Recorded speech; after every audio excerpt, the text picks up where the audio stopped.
আসসালামু আলাইকুম। আশা করি আপনারা সবাই ভালো আছেন। আমার A1 জার্নি তো মোটামুটি শুরু হয়ে গেছে। গত পর্বে আমি আপনাদেরকে একটা আইডিয়া দেয়ার চেষ্টা করেছিলাম যে আমার A1 জার্নিটা কেমন হতে যাচ্ছে। A1 এর জন্য আমি আপাতত কোনো ইনস্টিটিউটে ভর্তি হতে চাচ্ছি না। আমি চাচ্ছি একেবারেই ঘরে বসে নিজে, নিজে A1 টা কমপ্লিট করতে।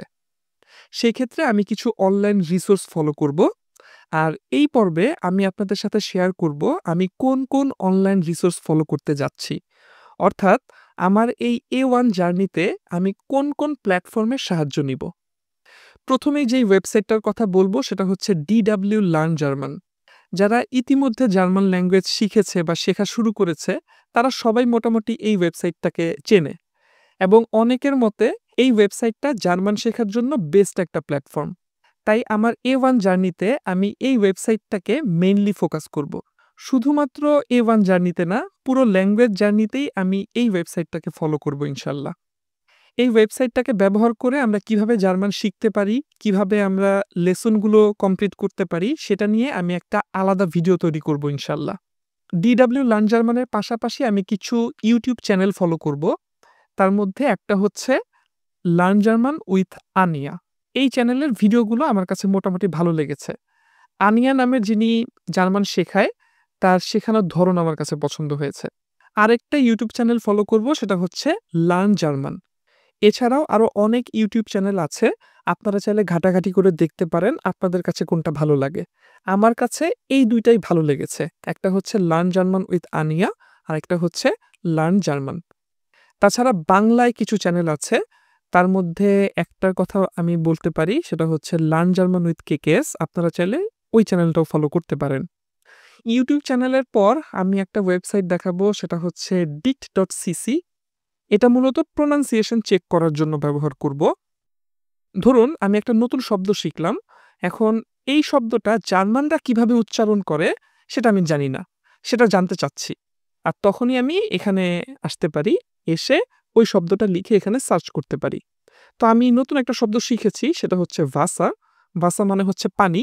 তো আমি এখন দেখতে চাচ্ছি যে আমি যেভাবে উচ্চারণ করতেছি সেটা ঠিক আছে কিনা। তো আমি এখানে ভাসা লিখে সার্চ করলাম। এই যে দেখেন সাজেশনে চলে আসছে। তো আমি এটার উপরে ক্লিক করব। ক্লিক করার পরে আমরা এই যে এখানে দেখতে পাবো এই যে ভাসা মানে হচ্ছে ওয়াটার। আর এই যে দেখেন যেটা লিখে আমি সার্চ করলাম ভাসা, এইটার পাশে এই যে ডান পাশে দেখেন অডিও বাটন আছে একটা। এই অডিও বাটনে ক্লিক করলে এই শব্দটা জার্মানরা কিভাবে উচ্চারণ করে সেটা উচ্চারণ করে আমাকে শোনাবে। তো আমি এখানে ক্লিক করি, হ্যাঁ? Wasser, ভাসা দেখলেন? আর এখানে দেখেন আরো কিছু লিস্ট আসছে। আলাদা, আলাদা ভয়েসে এখানে আরো কয়েকটা আছে। আপনি চাইলে প্রত্যেকটা ভয়েস শুনতে পারেন। আমি ১ম টাতে ক্লিক করি। Wasser, ভাসা। ঠিক আছে? তো দেখেন পরেরটা। Wasser, Wasser, Wasser, ঠিক আছে? এভাবে আপনি প্রত্যেকটা চেক করতে পারেন। এছাড়াও আরেকটা যেটা খুব ইম্পোর্টেন্ট সেটা হচ্ছে Google Translate। তো Google Translate হতে পারে কিংবা অন্য যেকোনো ট্রান্সলেটর হতে পারে। এটা লাগবেই। কারণ আমরা যেহেতু একটা নতুন ল্যাঙ্গুয়েজ শিখতে যাচ্ছি, ট্রান্সলেটর ছাড়া তো আসলে চলবেই না। এবার আসি মোবাইল অ্যাপ। মোবাইল অ্যাপগুলোর মধ্যে Duolingo ইনস্টল করতে পারেন আপনার মোবাইলে। Duolingo যে আপনাকে একেবারে জার্মান পুরো শিখায় দিবে ব্যাপারটা এমন না। মানে একটা ফুল ল্যাঙ্গুয়েজ শেখার জন্য এই অ্যাপ না। এটা হচ্ছে কাইন্ড অফ গেইমের মতো। আপনি অবসর সময়ে ১ টা ২ টা করে লেসন শেষ করলেন। এতে করে আপনি আ কিছু নতুন, নতুন ওয়ার্ড শিখতে পারবেন। আমার কাছে মনে হয় এই অ্যাপটা ভোকাবুলারির জন্য খুব হেল্পফুল। তাছাড়া টুকটাক লিসেনিং প্র্যাকটিসও হয়। আরেকটা অ্যাপ ইনস্টল করতে পারেন সেটা হচ্ছে ডেয়াডিডাস। ডেয়াডিডাস এই ৩ টা হচ্ছে আর্টিকেল। জার্মান ল্যাঙ্গুয়েজে নাউনের আগে এই আর্টিকেলগুলো বসে। কোনো নাউনের আগে ডেয়া বসে, কোনো নাউনের আগে ডি বসে, কোনো নাউনের আগে দাস বসে। এখন কোন নাউনের আগে কোন আর্টিকেলটা বসবে সেটার কিছু রুলস আছে। এই রুলসগুলো ফলো করলে অনেকটাই এই বিষয়ে আমরা ক্লিয়ার হয়ে যাব ইনশাল্লাহ। তাছাড়া জার্মান ল্যাঙ্গুয়েজ তো আমাদের কাছে নতুন। তো আমরা যখন আস্তে, আস্তে ডিপে চলে যাব অনেক, তখন এই ব্যাপারগুলো আমাদের জন্য খুব ইজি হয়ে যাবে যে কোন নাউনের আগে কি বসবে। তো শুরুর দিকে কিছুটা সমস্যা হতে পারে যে কোন নাউনের আগে কোন আর্টিকেল বসবে। তো সেটা সর্ট আউট করার জন্য এই অ্যাপটা ব্যবহার করতে পারেন। আচ্ছা, এখানে একটা কথা বলে রাখি, আমি যে একটু আগে উচ্চারণ করলাম দেয়া, ডি, ডাজ, আমার উচ্চারণ হয়তোবা একেবারে 100% অ্যাকুরেট নাও হতে পারে। যেহেতু আমিও আপনাদের মতো নতুন এবং আমি লার্নার। ঠিক আছে?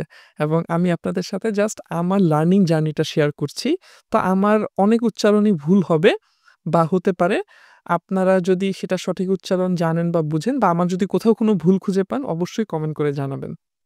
ফাইনালি যে টুলটার কথা বলব সেটা হচ্ছে ChatGPT। যেহেতু আমি একা শিখতেছি, আমার কিন্তু কোনো টিচার নাই। তো আমার যদি কোনো প্রশ্ন জাগে, তখন আমি সেটা ChatGPT কে করি। আর ChatGPT আমাকে খুব সুন্দর করে রিপ্লাই দেয়। সাথে আমার কনফিউশন ক্লিয়ার হয়ে যায়। তো যেকোনো রকমের প্রশ্ন আপনি চাইলে ChatGPT র কাছে করতে পারেন। ওই যে একটু আগে Dare D Does একটা অ্যাপের কথা বললাম না? এই অ্যাপটা সাপোজ আপনি ইনস্টল করলেন না। কোনো সমস্যা নাই। ধরেন আপনার একটা নাউন নিয়ে কনফিউশন যে এই নাউনের আগে দেয়া হবে, ডি হবে নাকি ডাজ হবে। ঠিক আছে? তো আপনি কিন্তু ওই ডেয়ার ডি ডাজ অ্যাপটা না থাকলেও আপনি ChatGPT কে গিয়ে জিজ্ঞেস করতে পারেন যে এই নাউনের আগে কি বসবে? ডেয়ার হবে, ডি হবে নাকি ডাজ হবে? তখন ChatGPT আপনাকে খুব সুন্দর করে রিপ্লাইটা দিয়ে দিবে। ঠিক আছে? এটা জাস্ট সিম্পল একটা উদাহরণ দিলাম আরকি। আপনি চাইলে ChatGPT কে আপনার যেকোনো কনফিউশন শেয়ার করতে পারেন এবং আশা করি ChatGPT আপনার সেই কনফিউশন ক্লিয়ার করতে পারবে। আচ্ছা, এই হচ্ছে মোটামুটি রিসোর্সগুলো যেগুলো আমি ফলো করব আমার এই A1 জার্নিতে। আমি আপাতত কোনো বই কিনব না। আমি একেবারেই ফোকাস করব হচ্ছে DW লার্ন জার্মানে, পাশাপাশি ২ টা ইউটিউব চ্যানেল যেটা আমি আপনাদেরকে ইতিমধ্যে দেখিয়েছি। এগুলো ফলো করেই আমি আমার A1 জার্নিটা শেষ করতে পারবো বলে আমার মনে হচ্ছে। যদিও আমি একেবারেই নতুন, আমি এখনো সিউর না। তবে এগুলো ফলো করতে গিয়ে ভবিষ্যতে যদি কখনো বা কোনো পর্যায়ে মনে হয় যে আমার আ নতুন কোনো রিসোর্স আ ফলো করা প্রয়োজন, তখন সেটা ফলো করব এবং আপনাদের সাথেও শেয়ার করব। এমনও হতে পারে ভবিষ্যতে কোনো বই কেনা দরকার পড়তে পারে, তখন হয়তো আমি বই কিনবো এবং আ কি বই কিনতেছি, ওটা কিভাবে ফলো করতেছি, প্রত্যেকটা বিষয় আমি ইনশাআল্লাহ আপনাদের সাথে শেয়ার করার চেষ্টা করব। অর্থাৎ আমার এই পুরো ল্যাঙ্গুয়েজ জার্নিটাই আমি আপনাদের সাথে শেয়ার করতে চাই। যেন আমার মতো যারা নতুন আছে, যারা একা শিখতে চায়, তারা যেন আমার এই জার্নিটা ফলো করে তাদের মতো করে তারা যেন শিখতে পারে। এটাই হচ্ছে আমার ইচ্ছা আরকি। তো যাই হোক, আমার জন্য দোয়া করবেন। আজকে জাস্ট এইটুকুই দেখানোর ছিল। নেক্সট পর্ব থেকে আমি কি শিখতেছি সেগুলো আপনাদের সাথে শেয়ার করব ইনশাআল্লাহ। তো সবাই ভালো থাকবেন। আল্লাহ হাফেজ।